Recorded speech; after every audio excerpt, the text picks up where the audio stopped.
Здравейте хора, в новото ми видео и днес ще покажа как да правите това семейно комби в звяра, който ще бъде най-добрия в класа си. Така, първо започваме, като трябва да го купим. Той не е на толкова висока цена, само на 320 хиляди. Това е колата, която трябва да вземе всеки начинаещ, но тъй като в началото много трудно се събират пари, сега ще ви покажа няколко лесни начина, по които може да съберете пари. Така, първият начин е, като отивате в банката, там накрая имате да екшенджвате. Там трябва всеки ден имате само по 3. Да екшенджите първото, което е този купон за 10 зелени. Купувате си 3 от тях, като те са на цена 10 хиляди, общо 30 хиляди.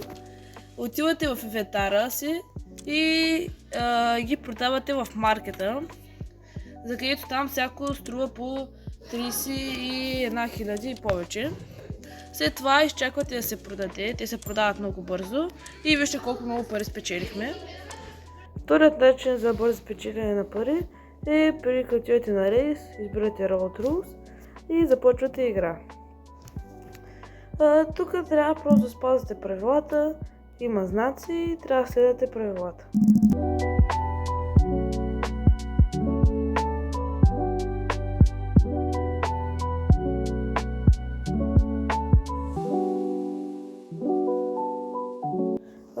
Както видяхте, тук ви дава доста блупринти и след това отивате в инвентара, отивате на блупринти и ги екшенджвате и тях.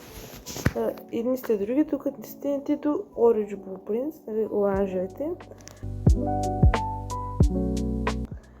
Тъй като те са най-скъпи от всичките. И така едни по едни и продавате. Така, после отивате в маркета, където да ги продадете. Ето, Orange Blueprints. Едното струва 50 хиляди. Така, те не се продават чак толкова бързо, но не се струват парите. Така, след това може да продължим с купуването на колата. Тя е клас L и е най-добрата в класа си. Ето е нея. Купуваме я. Нищо аз не бих сложил за сега.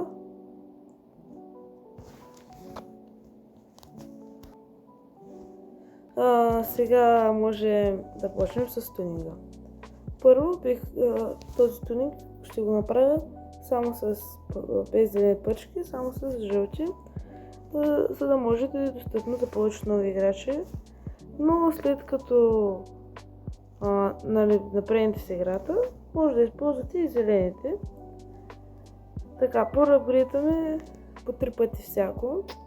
След това вземем скоростна кутия, която е с 6 скорости, предпоследната. Купуваме я.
Важно да отбележа, че трябва да вземем джанти, които да са 13 инчови, защото после при слагането на гуми ще ни трябва точно толкова инчови джанти.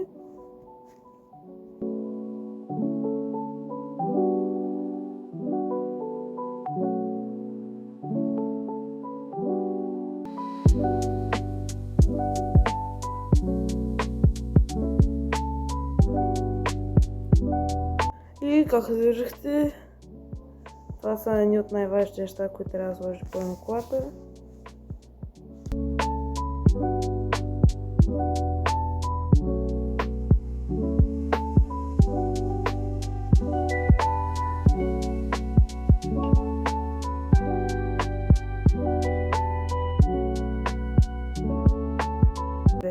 За да може да е перфектно за аеродинамиката. Скоростите са много добре, те не трябва да се барят. И това беше за днеска. Това е само първата част. Ако искате втора, харесайте видеоклипа, хайпнете го и се абонирайте, тъй като 99% от хората, които ми гледат клиповете, не са абонирани. Чао и до скоро!